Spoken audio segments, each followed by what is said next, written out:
राजा परीक्षित को सांप लगा, 7वें दिन तुम्हें तक्षक डस लेगा और तुम्हारी मृत्यु हो जाएगी।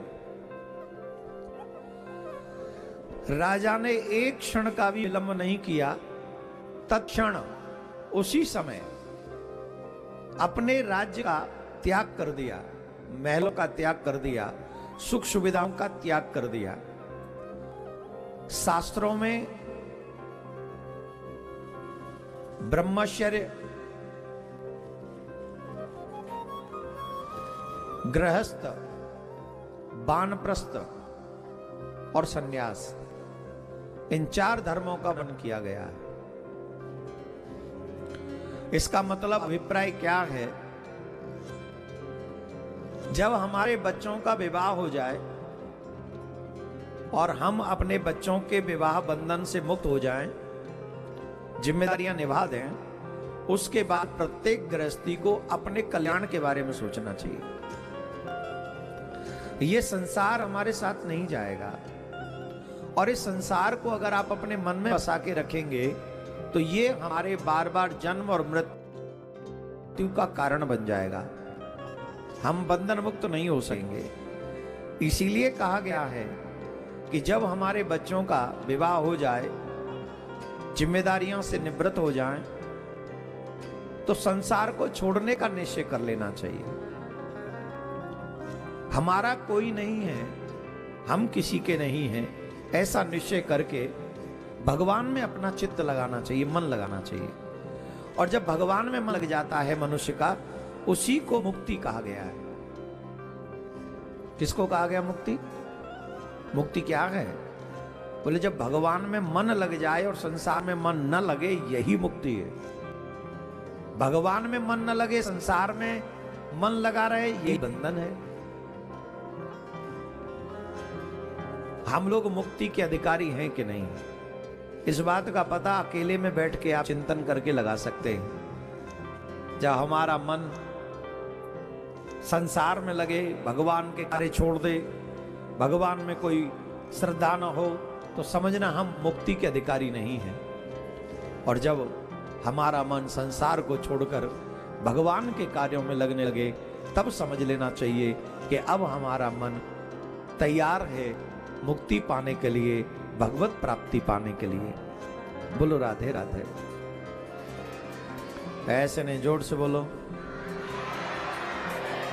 देखो पूरे 3 घंटे हम कथा कहेंगे, आपको बीच बीच में बस राधे राधे ही बोलना है। और आप जितने प्यार से राधे राधे बोलोगे, उतना ही इस स्थान का माहौल भक्तिमय बनता चला जाएगा।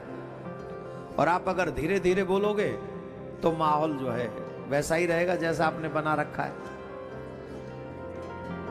आपके राधे राधे बोलने के ढंग से पता चलेगा कि भक्तिमय माहौल बनना है कि नहीं बनना है।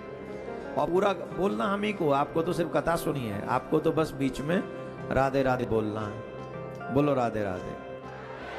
हाँ, ऐसे राजा ने एक क्षण का भी विलंब किए बगैर राज्य सुख छोड़ दिए, पुत्रों का मोह छोड़ दिया, पुत्रों का मोह छोड़कर, सुख का मोह छोड़कर, महलों का आनंद छोड़कर गंगा के तट पर पहुंचे। गंगा के तट पर जो अनेकों संत मिले, उन अनेकों संतों से 2 प्रश्न किए। पहला प्रश्न, पूरे जीवन भर मनुष्य को क्या करना चाहिए? दूसरा प्रश्न, म्रियमाणस्य किम कर्तव्यम? मरणशील मनुष्य का कर्तव्य क्या है? जिसे ये पता चल गया हो कि मेरी मृत्यु निश्चित है, वो क्या करे, ये कृपा करके बताएं। अनेक संत थे, अनेकों संतों ने, कोई कहता है कि भाई गंगा स्नान करो, कोई कहता है मौन रहो, कोई कहता है जब तक जीवन है तब तक दान पुण्य करो, कोई कहता है भजन करो, कोई कुछ कहता है, कोई कुछ कहता है। अनेक बातें बताई जाती हैं, ऐसा करो, ऐसा करो।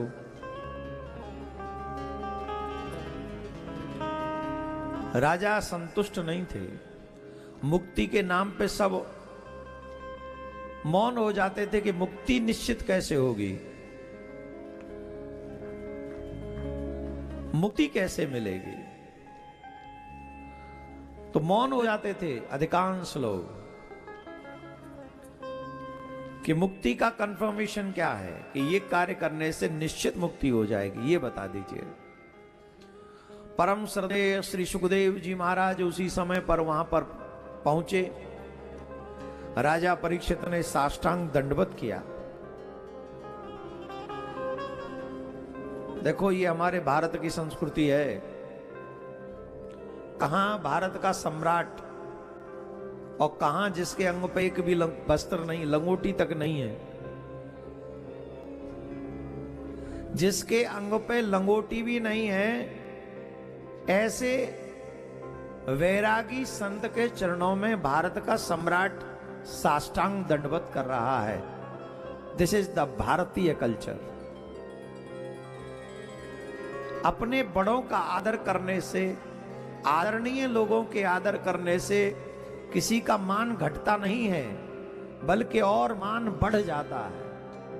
वही सम्मानीय बनता है जो दूसरों का आदर कर पाता है। बड़े कष्ट की बात है, आजकल हम लोग बड़ों का आदर नहीं करते, बल्कि उनसे जुबान लड़ाते हैं। आप लोग घरों में देखिए बच्चों का क्या हाल बना हुआ है। माताजी से, पिताजी से, दादाजी से हम लोग जुबान लड़ाते हैं, विवाद करते हैं, कहते आप नहीं जानते समय बदल गया है। तो माय डियर, इतना भी समय नहीं बदला कि तुम बदतमीजी पे उतर आओ। बाप बाप ही होता है, बेटा बेटा ही होता है, दादा दादा ही होता है। तुम कितने भी ज्ञानी बन जाओ, कितनी भी किताबें पढ़ लो, लेकिन तुम्हारे बाप से ज्यादा कल्याण तुम्हारी कोई किताब नहीं कर सकती। तुम्हारा पिता ही तुम्हारा सबसे पहले कल्याण करेगा। हमें कंफर्म होना चाहिए इस बात का कि हमें हमारे बच्चों का उद्धार कराना है, उन्हें संस्कारी बनाना है। और संस्कारी वही होते हैं जो बड़ों का आदर करना जानते हैं, शब्द सह। अगर आप अपने आदरणीय लोगों का आदर नहीं करेंगे तो आपका भी कोई आदर नहीं करेगा, ये निश्चित बात मान लीजिए। बोलो राधे राधे। तो बहुत जरूरी है कि हम आदरणीय लोगों का आदर करें। ये हमारे लिए निश्चित होना चाहिए,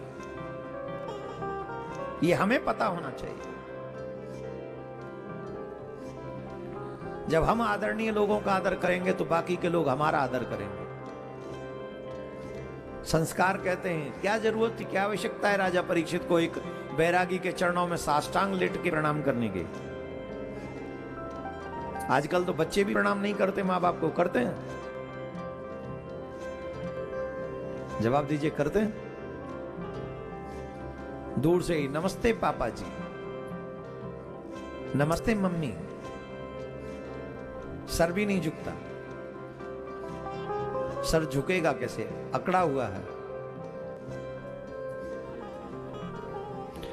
जितना मनुष्य झुकेगा उतना ही सफलता को प्राप्त करेगा। हमारे गांव में, आपके गांव में, हम सबके गांव में जैसे आशीर्वाद बुजुर्ग देते हैं, ऐसे आशीर्वाद शहर की पढ़ी लिखी मम्मियां नहीं देती हैं।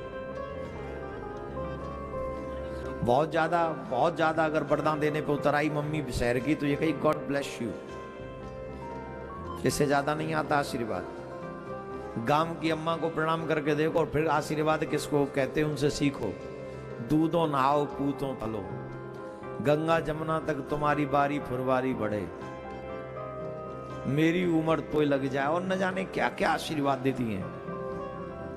गारंटी है पढ़ी लिखी मम्मी दे जाए तो आशीर्वाद। भाई तो सैंडल पहरे थी फुर्सत ना, आशीर्वाद कहां से देगी। वह तो मैचिंग करवे थे फुर्सत ना, बात तो जी देखनी है साड़ी कौन सी है और लाली कौन सी है। साड़ी के कलर की ही लाली लगानी। जो यहां बैठी है उनसे नहीं कह रहा हूं, आप बहुत अच्छी हो, आप तो देवी हो। मैं तो उनसे कह रहा हूं जो आई नहीं है यहां। पापा भी क्या जाने, जिनकी खुद की जींस फटी हुई है वो क्या आशीर्वाद देंगे पापा। हाफ निक्कर में पापा घूम रहा है, क्या आशीर्वाद देगा। खुद ही ये तमीज नहीं है कि घर में अगर जवान बेटी हैं तो कैसे रहना चाहिए, वो क्या आशीर्वाद देंगे।